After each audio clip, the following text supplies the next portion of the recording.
e você que está nos ouvindo aí pela internet. Também vamos hoje falar do último remédio.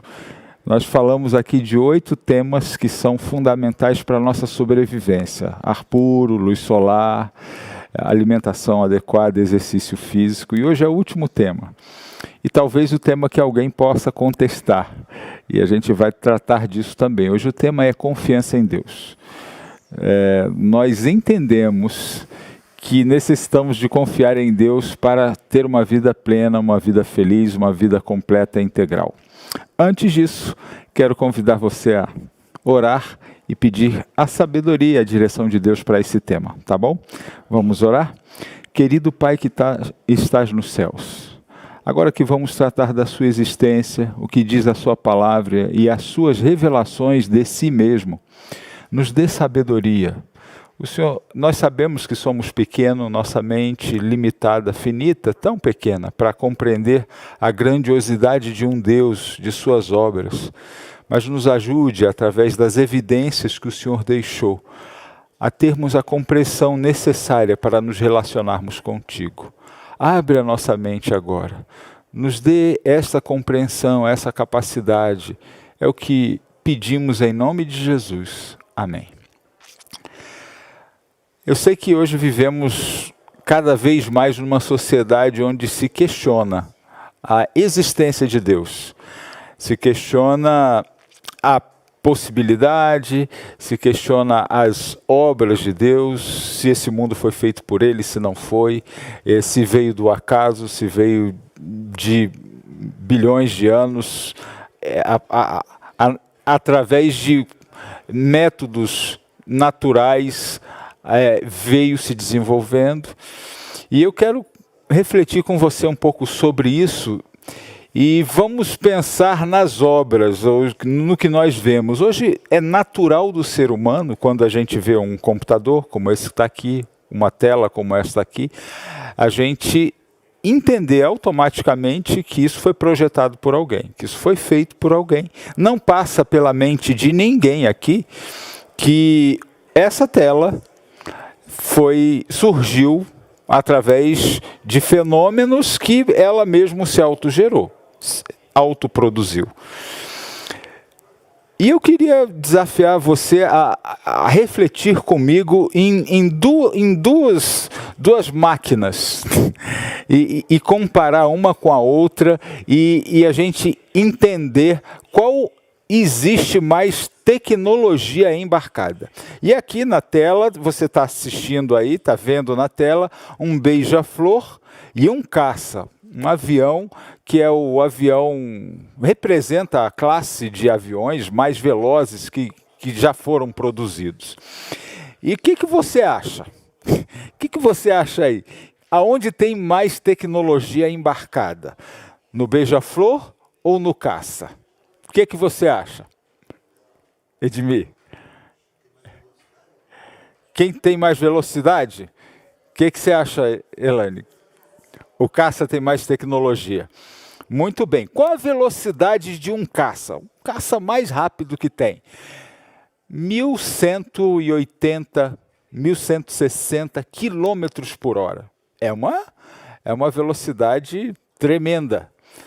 O beija-flor, qual que vocês acham que é a velocidade do beija-flor?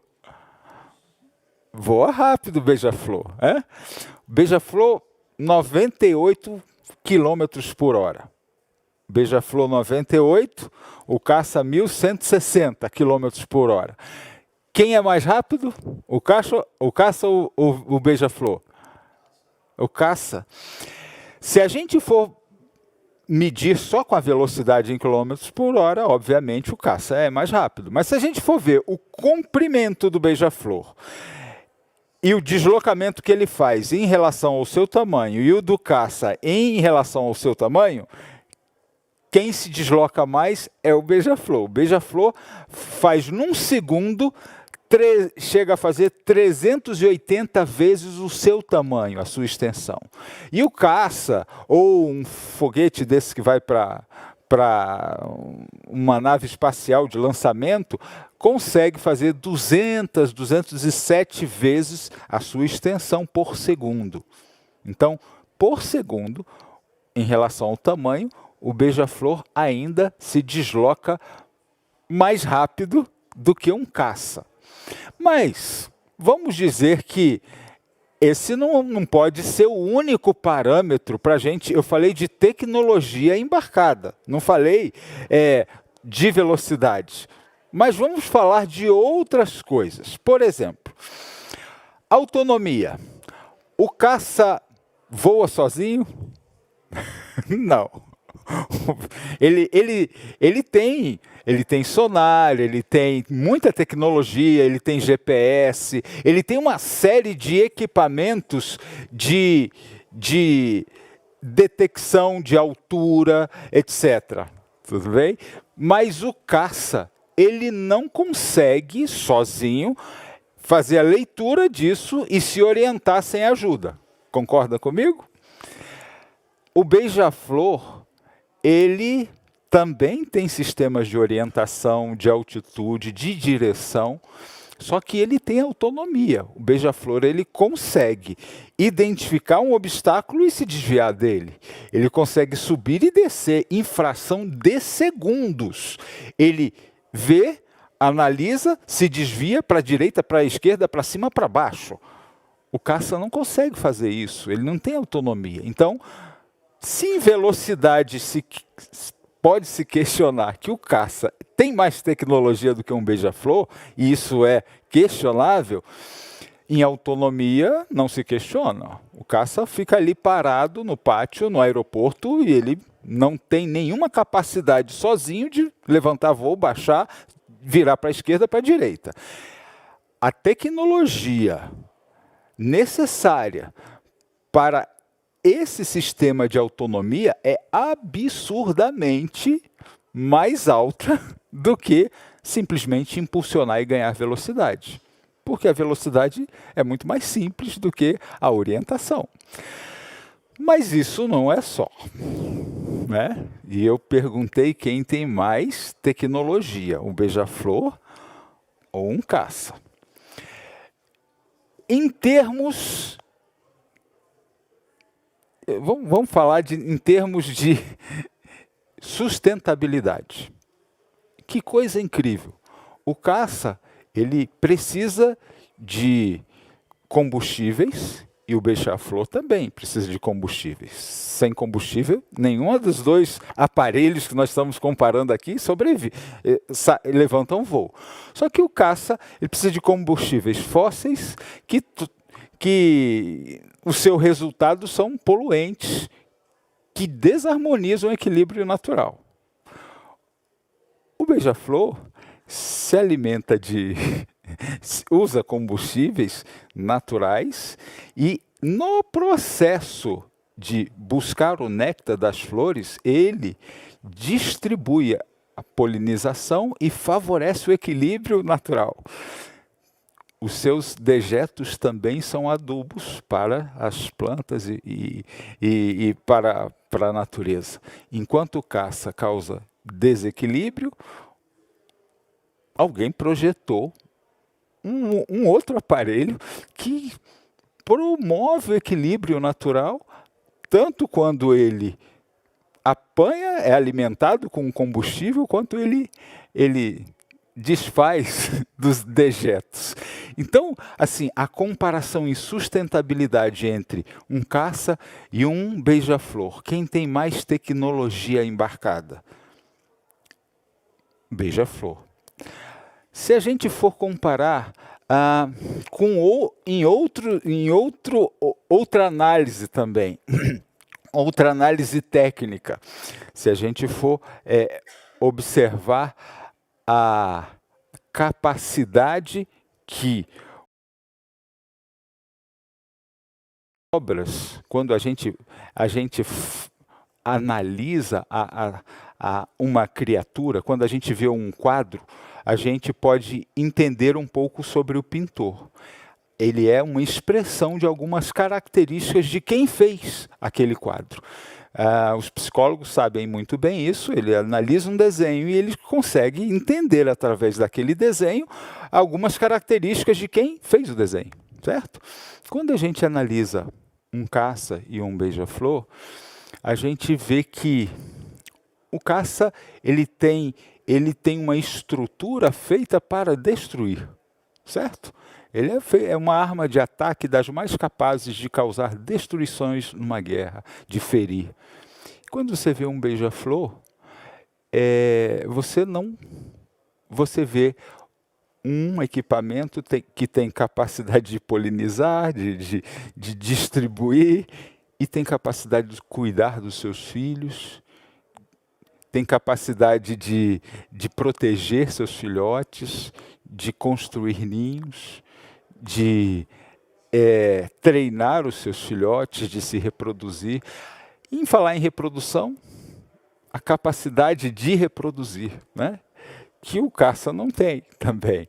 Então, onde existe mais tecnologia embarcada? É muito desigual fazer uma comparação entre um beija-flor e um caça. E como que eu posso entender que um caça precisa de alguém projetando ele e um beija-flor surgiu? Sem projeto, sem inteligência, sem alguém para fazer isso acontecer. Algo tão complexo que, com toda a tecnologia e conhecimento humano, ninguém consegue chegar perto de produzir algo semelhante a isso. Sabe, a Bíblia, ela fala, tem uma afirmação muito forte que diz: porque as suas coisas invisíveis, desde a criação do mundo, tanto o seu eterno poder, falando de Deus, como a sua divindade, se entendem e claramente se veem pelas coisas que são criadas, para que elas fiquem inexcusáveis ou indesculpáveis. A existência de um Deus projetista, ela é indesculpável. Quando a gente olha para a natureza, quando a gente olha para o corpo humano, o funcionamento da célula, o DNA, a complexidade e a inteligência embarcada nesse sistema, ela é tão forte que não dá para desculpar e dizer que eu acho que isso veio do acaso.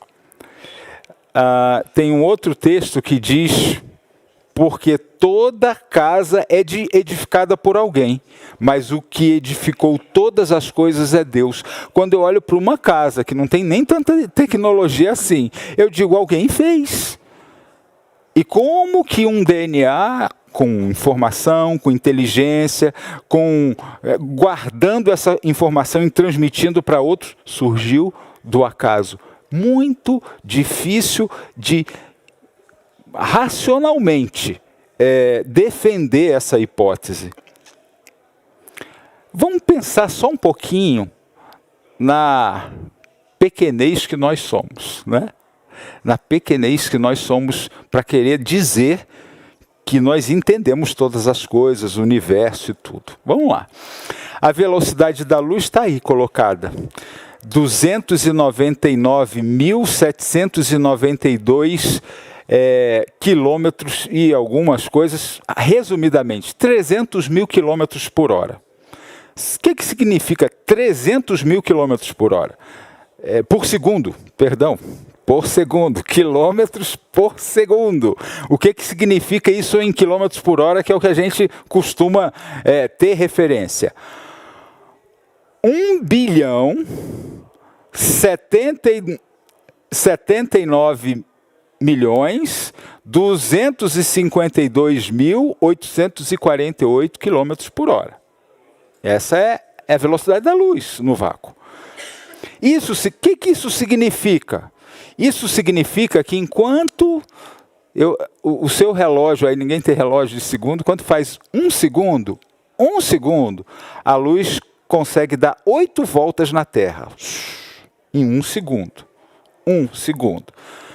Para a gente ter só uma ideia do tamanho do universo, né? A distância entre a Terra e a Lua Em 1,25 segundos a luz chegou lá. 1,25 a luz chegou na Lua ou veio de lá para cá. Para a distância do Sol para a Terra, muito longe, o Sol, se ele se apagasse lá, em 8,3 minutos a gente perceberia que ele apagou. Então, nessa velocidade que eu falei aqui para vocês, de 1.079.252.000, aí 8 minutos vindo nessa velocidade, é a distância do nosso Sol para cá. Ok, em 8 minutos. A estrela mais próxima, assim, fora da Via Láctea, se a gente for, a estrela mais próxima é Alfa Centauro. A luz dela para chegar aqui são 4,4 anos. Nesta velocidade, viajando assim nessa velocidade que em 1 segundo dá 8 voltas na Terra, seriam 4,4 anos para chegar aqui. Para atravessar a nossa Via Láctea, a nossa galáxia onde nós estamos, a Via Láctea, seriam 100 mil anos. Só para a gente dar uma conhecida, um rolê, um tour na nossa galáxia, na velocidade da luz, são 100 mil anos. Para a gente ir para uma galáxia mais longe, né? A gente quer sair daqui, não é da Terra, da nossa galáxia. Agora vamos para outra galáxia, vamos dar uma mudadinha. Vamos para Andrômeda, outra galáxia. Aí na velocidade da luz, a gente vai ficar 2.500.000 anos na velocidade da luz para a gente alcançar essa outra galáxia. Deu para entender que nós somos pequenininhos mesmo, muito pequenos. Se a gente comparasse apenas o tamanho proporcional do nosso Solzinho, e ele fosse uma maçã, o nosso Sol fosse uma maçã, qual o tamanho da Terra proporcional? 1 grão de areia. O Sol nosso, que é um Sol pequeno, com a nossa Terra, uma areiazinha. Então, assim, nós somos uma poeirinha no meio desse universo. Nós somos uma poeirinha. E a gente fica pensando, qual o tamanho de Deus? De quem fez isso e pôs isso tudo para funcionar? Será que é fácil para mim, para você, entender um projetista deste tamanho, que é maior do que tudo isso, que fez tudo isso? Será que a minha fala de que não existe Deus não é porque eu tenho dificuldade de entender Deus, de conhecer Deus, de compreender Deus? E isso não é natural?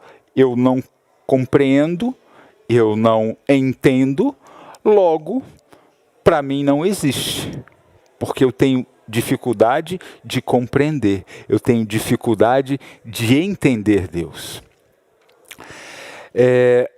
Uma das coisas impressionantes na nossa sociedade, quando a gente estuda antropologia e vê nas culturas humanas, existe sempre uma busca por Deus. Se você estuda os maias, se você estuda várias civilizações, alguns adoravam o sol, a lua, alguns animais, mas existe uma busca, uma necessidade por Deus. Logo, se Deus não existisse, seria a única coisa que a gente sente falta, necessidade, e que não tem algo. A gente sente...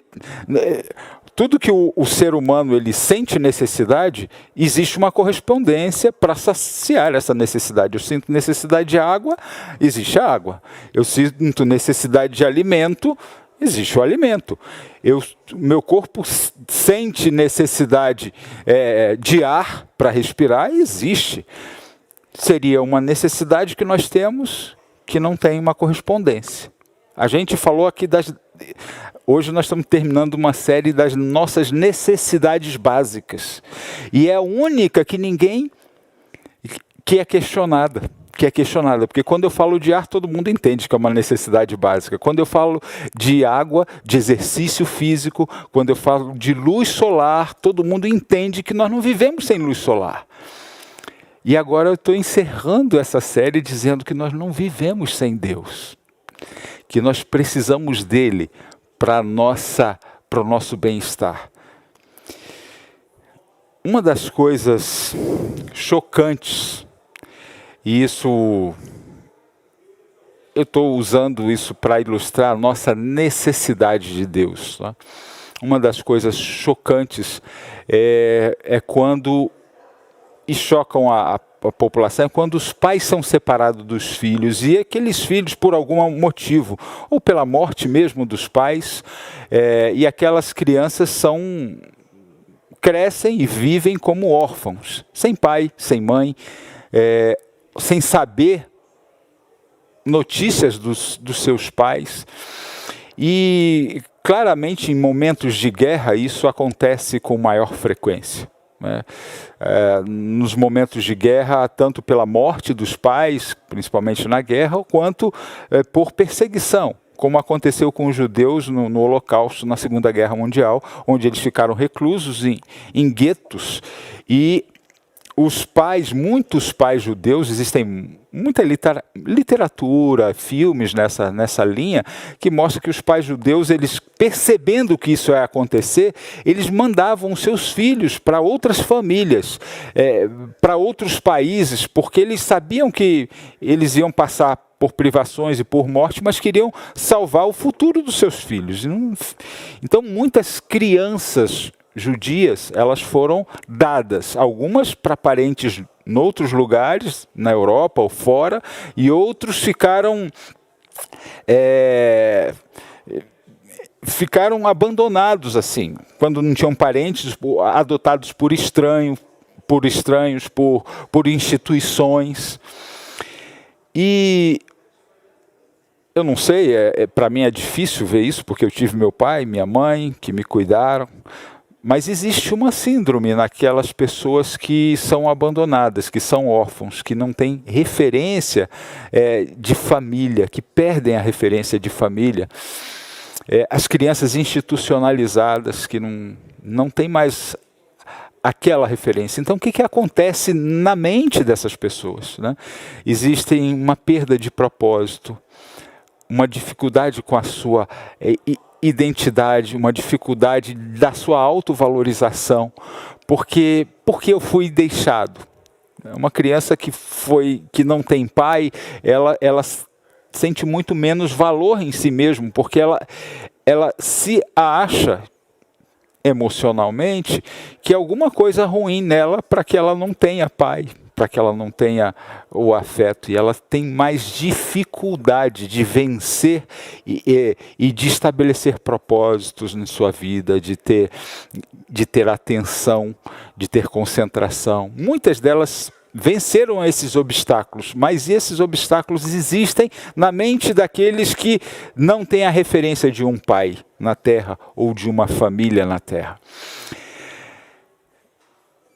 Uma das imagens que mais me chocou, vendo, estudando isso, as crianças ou um ser humano sem pai e sem mãe, sem pai, sem referência, foram essas que colocaram nos jornais quando terminou a guerra. Então eles pegavam as crianças e ela punha o nome dela ou alguma referência que ela tinha e punham nas capas dos jornais, depois que a guerra acabou, para ver se o pai se sobreviveu, se ele era um sobrevivente, ver 3, 4 anos depois, embora uma criança muda muito, mas às vezes muitas foram encontradas com o nome da família ou de alguma coisa assim, e ela aparecia ali na foto, e o pai, ou a mãe, ou algum tio, alguém da família podia ver e identificar, não, é o nome da minha família, esse aí é meu filho, é meu sobrinho, e reencontrar aquelas crianças. Só que muitos foram exterminados, muitas famílias simplesmente deixaram de existir. Mas ao ver a foto dessa menina, assim, a esperança de encontrar o seu pai, né? Você vê no olhinho dela, no rostinho dela, o desejo de encontrar o pai, o desejo de encontrar sua referência biológica, da onde eu vim, da onde, depois de 4, 5 anos de guerra, talvez ela tenha pouca recordação disso, mas algo nela dá a esperança dela encontrar a sua referência biológica. E eu separei aqui, não sei se vou conseguir transmitir, uma história fantástica, de um senhor de 102 anos. De um senhor de 102 anos. Ele conseguiu sair do campo de concentração, conseguiu fugir, escapou, e ele achou que toda a sua família tinha sido exterminada pelos nazistas, né? Mas ele descobriu, com essa coisa de internet, tudo, ele descobriu que o irmão mais novo dele também tinha escapado. Só que o irmão já tinha morrido, ele tem 102 anos, né? Essa notícia foi recente.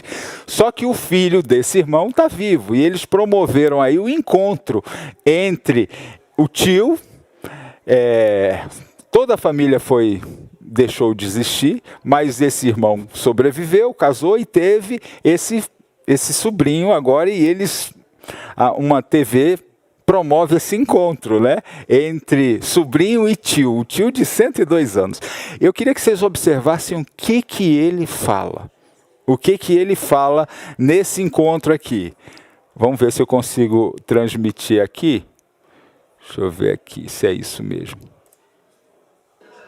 Olha o encontro, 102 anos. Petrushka, de 102 anos, é um sobrevivente do Holocausto. Olha o encontro.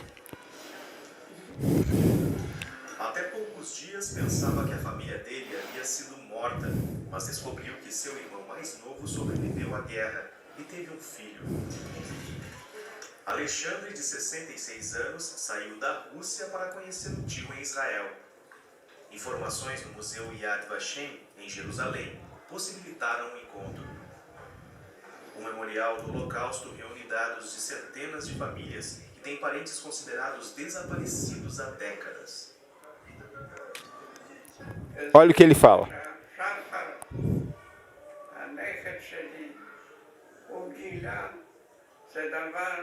O neto dele que descobriu algo maravilhoso. Estou muito feliz que exista um remanescente do meu irmão, que é o seu filho.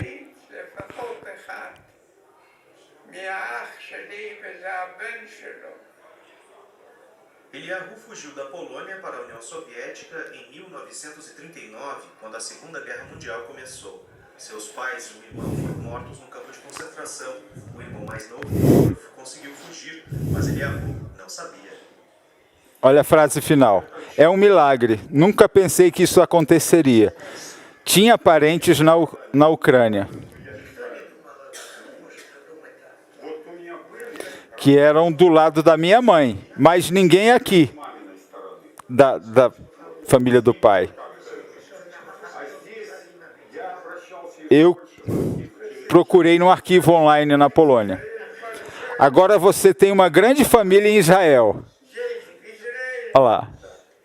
Ó. Você não vai ficar sozinho.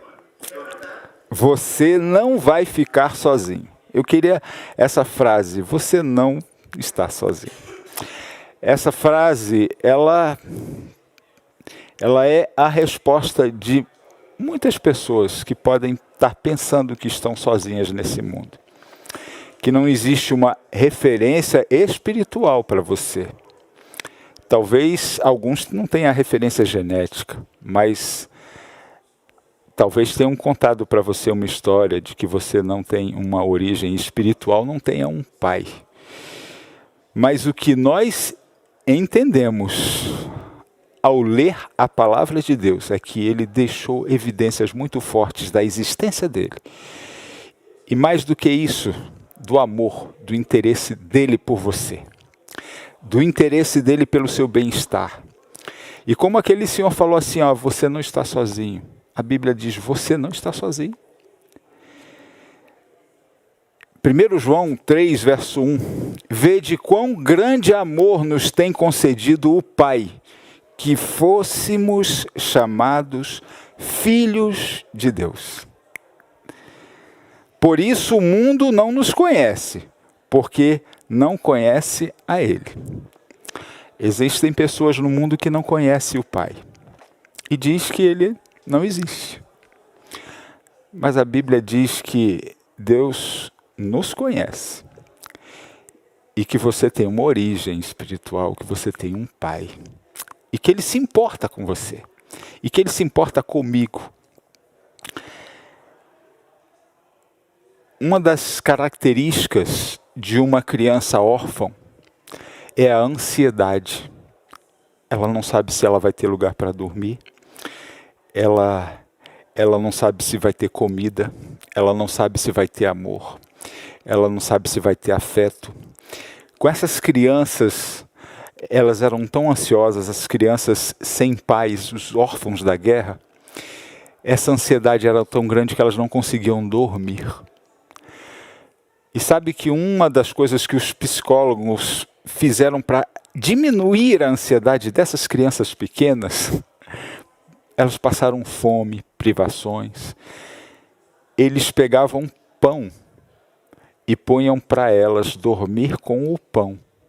Porque elas tinham passado tanta privação e não conseguiam dormir de tanta ansiedade, mas quando elas tinham o pão, elas dormiam, sabendo que elas no outro dia iam ter alguma coisa para comer, sabe? Precisavam ter alguma evidência de que ia ter comida no outro dia, que tudo ia, aquele pãozinho ali ajudava elas a dormirem melhor.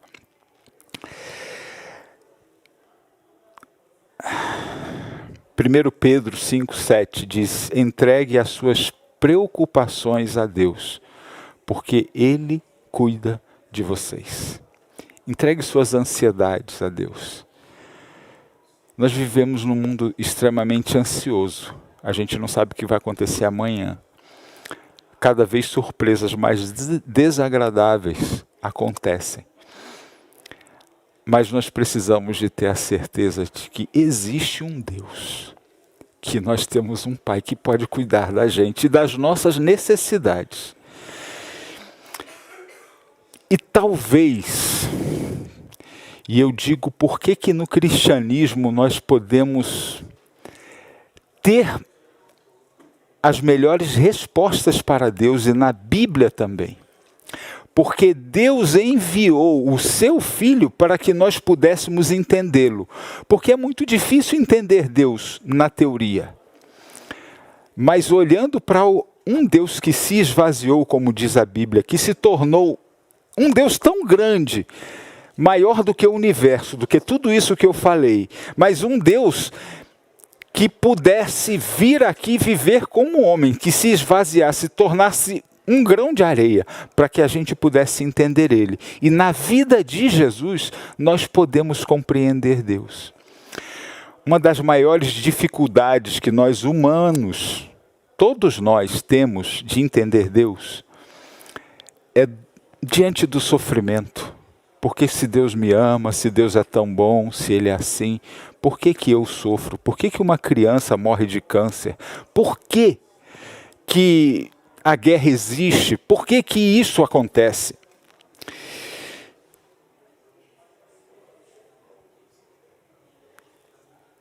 E nós tentamos muitas vezes dizer, bom, se existe sofrimento é porque Deus não existe. E nós nos esquecemos que Deus, quando enviou o seu Filho aqui, o seu Filho não teve vida fácil. Porque Deus não veio e não viveu em um mundo irreal. Porque Ele nunca prometeu um mundo irreal para a gente. O Filho dele veio aqui. Ele próprio, Jesus era Deus, é Deus. E Ele disse, tenho-vos dito isso, para que em mim tenhais paz. No mundo tereis aflições, mas tende bom ânimo, eu venci o mundo. O sofrimento fez parte. As perdas fizeram parte da vida de Jesus. As angústias, as dores.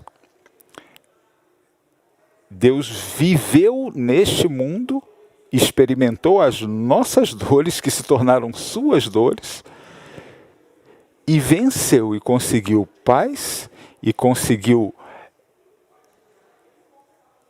realizar a sua missão, a sua vida, ilustrar o amor do Pai, mas isso não significou na vida de Jesus ausência de sofrimento e de desafio. E Ele nunca prometeu na Bíblia que nós não teríamos aflições. Ele disse, tenham bom ânimo, eu venci. E você também pode vencer. Existem muitas religiões que ensinam que quando você é amado de Deus, nenhum mal te acontece. Mas isso não combina com o cristianismo. Porque muitas coisas ruins aconteceram na vida de Jesus e nós conhecemos. Mas Ele disse que nos daria ânimo, força, vontade, e que essa realidade de guerra que nós estamos vivendo aqui vai passar. Toda guerra começa, toda guerra termina. E depois da guerra vem a paz. As nossas guerras, elas começam, terminam, vem a paz e depois vem outra guerra. Mas essa guerra espiritual, esse conflito que nós vivemos hoje, e que nos afeta a doença, o envelhecimento, a morte, a separação, a Bíblia refere que esta guerra vai passar. Na Bíblia tem um melhor manual, as melhores orientações de Deus para que nós sobrevivamos a esse período de guerra, mantendo a nossa sanidade mental, física, espiritual. E a confiança em Deus é um remédio para nos manter felizes, mesmo nas tribulações e dores que nós enfrentamos aqui. Aqui tem um verso que eu gosto muito, que diz que o Senhor Deus ama e honra os que fazem o que é certo e lhes dá o que é bom. O Senhor Todo-Poderoso, ó Senhor Todo-Poderoso, como são felizes aqueles que confiam em Ti.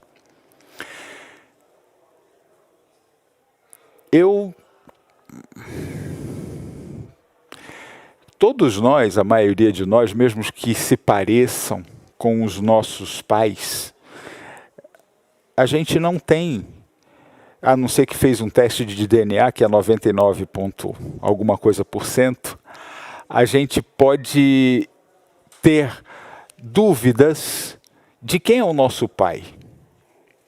Porque eu sou pai de duas crianças, e qual a prova de que eles são meus filhos? Eu me relacionei com a minha esposa, num dia que eu nem me lembro, mas eu sei de uma coisa, não havia nenhuma testemunha disso. Eu e ela entendemos que o Ricardinho e a Rebeca são nossos filhos, eles nasceram. Eu peguei isso, uma certidão lá no hospital, fui no cartório e registrei meu filho, disse que eu sou o pai. E ali alguém deu fé de que isso é verdade e registrou a certidão de nascimento. Mas as evidências de que eu sou pai do Ricardo e da Rebeca, não existem nenhuma testemunha. Eu acredito que o meu pai é meu pai, porque ele diz que é meu pai. Minha mãe diz que ele é meu pai, eu acredito que ele é meu pai. Exige fé para saber que o meu pai é meu pai. Ele diz que é meu pai e eu aceito que ele é meu pai. E assim está encerrado. O tabelião registra porque eu falei que eu sou pai dele. É necessário crer quando você registra o seu pai. Mas eu tenho muitas razões para crer que o meu pai é meu pai. Não só porque eu pareço um pouco com ele, não só porque ele diz que é meu pai, mas porque ele cuidou de mim. Quando eu estava indeciso, alguns momentos da vida que eu estava indeciso do que fazer, que profissão escolher, meu pai largou tudo e foi atrás de mim para me aconselhar, para me apoiar, para estar ao meu lado. Ele é meu pai. Ele é meu pai. Você tem um pai, porque ele diz que é seu pai. Você precisa crer nisso. E a sua vida e a minha vida vai ser mais feliz e mais segura quando a gente aceitar este fato e se relacionar melhor com esse Deus. Eu queria convidar você, se tiver alguma dúvida, quiser fazer alguma pergunta, senão a gente pode terminar a semana que vem, começa uma nova série, estudando como Deus se revela na palavra de Deus. E eu quero convidar você a buscar, entender e crer nesse Deus que se revela na sua palavra, na natureza, na sua consciência, através do Espírito Santo também. Alguma pergunta?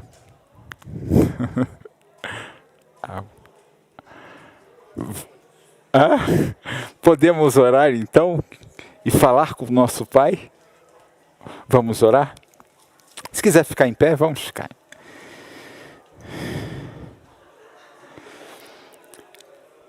Querido Pai que estás nos céus, nós agradecemos a Ti, Senhor, porque de uma forma maravilhosa o Senhor nos criou.